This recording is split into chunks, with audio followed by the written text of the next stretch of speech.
I'm going to explain something to you that I have explained so many times in the last 20 years, and I never get bored of talking about it. And the reason that we talk about it so much is because everybody loves it. And most people say, I didn't know that, which is a real shame, because understanding how our relationships develop over time, I think we would probably all agree, is a pretty important thing to know. And it tends to be something that actually we don't know. We don't know about the course that our relationship takes when we build one with another human. So we're going to talk about it in a romantic context, but this relates to relationships that you build with a friend or your child or a colleague. But we're going to think about it in terms of when we are building a romantic relationship with someone. So imagine that it's like a staircase. And we start at the bottom, and we often call it the honeymoon period. It's where our romance starts, and it's all the Disney magic. It's all the exciting bit. It is exciting when we start a relationship with somebody, and it needs to be exciting because we need to feel motivated to get to know that person.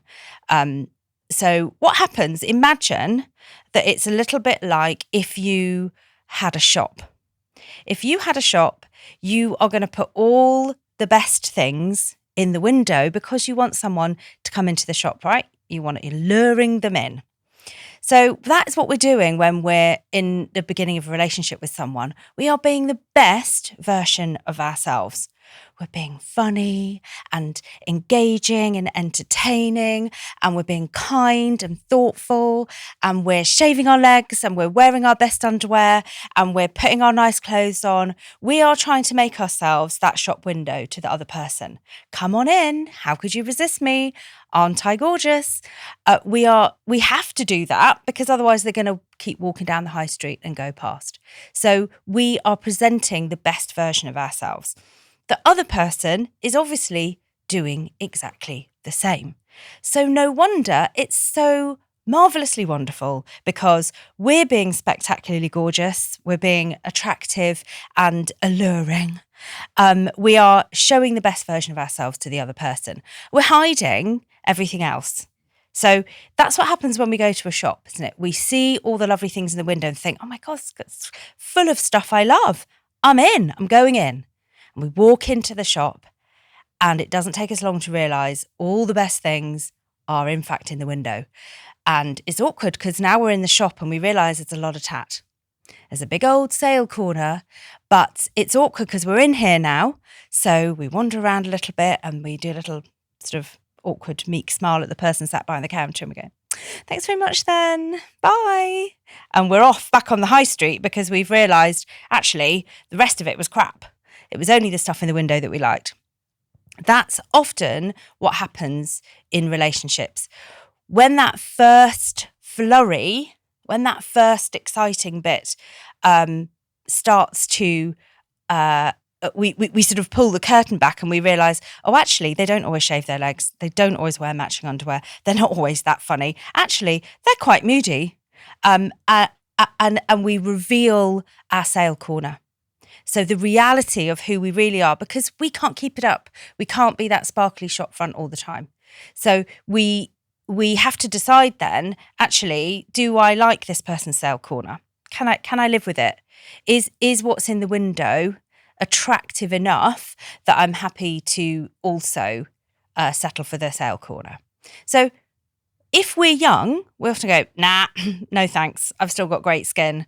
I'm still youthful and attractive. So do you know what? I can't be doing with your sale corner. I'm going back down the high street to check out the other shops. That's what we do. Until eventually we mature enough to realise everyone has got a sale corner. Every bugger is annoying. Everybody. So we're going to have to compromise at some point about somebody eventually. So that's the reality stage. Okay, the reality is I don't always shave my legs. I'm not always hilariously funny and kind. And you have the stuff about you that is challenging. But do you know what? Overall, this is good for me. I'm going to put some energy into building a relationship with you. So then we go into what's called power struggle, which sounds a bit odd, sounds like a bit of a tug of war. And it kind of is, because at this stage we're going, okay, we've chosen each other. Now we have to put our lives together. And that's hard, isn't it? That's hard because I've always done things my way. And I believe that this is how you load the dishwasher. And so now I'm living with you and you don't load the dishwasher the way I load the dishwasher. I'm going to make a little sarky comment about that.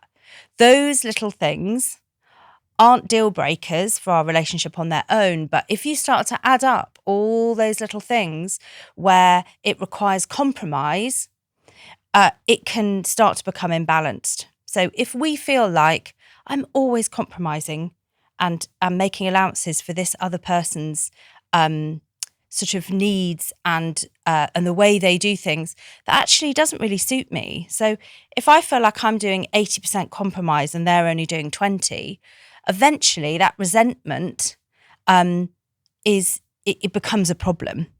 So I feel like I'm giving more than you're giving. So it's often where a relationship will break down because you're like, do you know what? I've had enough of this. I don't want to go to your mum's every Sunday for lunch. I just don't. I don't always want to do things the way you want to do them. So compromise is a really difficult skill to get the hang of. But it is going to be the key to being able to move to the next stage. So the next stage is about figuring out how we're going to be a couple without merging into one sort of blob. How are we going to still be individuals and keep our identity and maybe keep the things about our life that makes us who we are? You might not be interested in your partner's hobby. That's really fine. We don't have to have the same hobbies, but we do have to find a way of respecting that what is individual about them and supporting them in those choices of what makes them different to you. So how are we a couple whilst also retaining our individuality and who we are as a person? We don't merge into one person. So I think a good way of explaining this is that we should be able to say to the other person, you don't make me happy, you make me happier. And it can sound a bit dramatic if you pause at the wrong point, obviously, in that. We should have ownership over what makes us happy. That is not an expectation we should have on the other person. It is our responsibility to create an environment in our life where we feel happy. But what our partner should do is add to that sense of happiness, not feel responsible for it. So sometimes that's a difficult thing to do and a difficult thing to master in a relationship. And if we can't do it, then maybe that's where a relationship breaks down. It can be very difficult if we have attachment issues, for example. It can be really difficult to do that. To let that person go and have their boys' weekend, or encourage them to go and do the thing that makes them them, that doesn't involve us. We might find that difficult.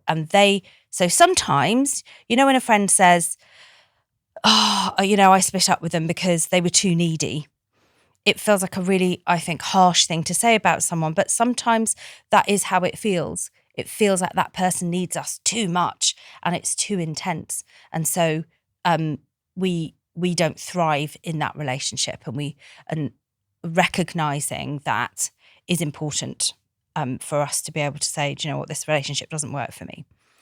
If you manage to find that sweet spot where you do thrive as individuals and you also thrive as a couple, then you make it to what I call the smug step, the top. If we're imagining that this is a staircase, that smug step is mutual love and understanding. You have figured it out. You have worked out how to respond to your partner's needs in a way that helps them thrive, and they have done the same. You have figured out, sure, we argue, but we know how to repair when we have those big eruptions. We know how to go, do you know what, it's okay. This isn't the end of our relationship. We've learned something about one another, and that has made us a stronger couple. It's made us a stronger relationship. So the bad news is we don't get to stay on that top step going, oh, phew, we've figured it out. We've mastered it. That is not what happens. Life happens. So just when we think we're sorted and we're on that smug step and maybe we've got married, we decide, the world needs more of how beautiful that we are together. It'd be a really good idea to have a baby. Then there'll be more of this amazing fabulousness. But what that does is it's a transition, it's a change. And when things change in our life, things need to change in our relationship. So we go from that smug step all the way back down to that power struggle stage of, oh my God, we're parents. How are we going to do this? The two of us. We need to figure this out. Who's going to do what? It's always going to be challenging. It's always going to be difficult. But we panic. No one tells us that. No one says, it's okay, don't panic. It's normal. You've been in this loved up bliss, but things have changed in your life and it's normal for you to now have to figure it out. It's normal for that to feel bumpy. No one tells you that, so you panic and think there's something wrong with your relationship. So we're here to tell you there's nothing wrong. It's just different and you have to adjust. So going up and down is totally normal. Being on different steps is totally normal. But that's often why we argue, because you ask one part of the couple and they say, yeah, sure, we're smashing it. Top step. We've nailed it. Mutual love, respect, understanding. It's all fabulous. And the other person saying, well, actually, I think I'm in finding myself. The kids have gone. We're empty nesters. I'm feeling differently about that to you. And that's often where we clash. And that's often where we struggle to reconnect with each other, because we're actually in different phases of our relationship development. So I guess the reason we wanted to explain this is because hopefully it will stop people from worrying and panicking that, oh my God, my relationship's going to shit because we argue all the time. Okay, but maybe you argue all the time because you're in power struggle. So what are you going to do about that? And we're here to help you to understand that that's normal for that to happen to your relationship, and that there are lots of things you can do to help the way you reconnect and communicate and solve things together, so that you can make that journey back up to being on that top step where it feels respectful and you are reconnected and sort of back in touch with each other. So I guess our message is, knowledge is power. The more you understand about how we build relationships with each other, the more relaxed we can be when things feel challenging. Know that it's a phase. It's not necessarily the end.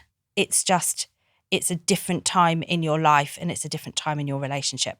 So don't panic, but share this knowledge. If this is the first time you've heard about how we build a relationship, how humans connect and build strong bonds with each other, don't keep it to yourself, share it. Tell the other person that you're in this relationship with, look, let's not panic because this is what's happening to us and it's normal.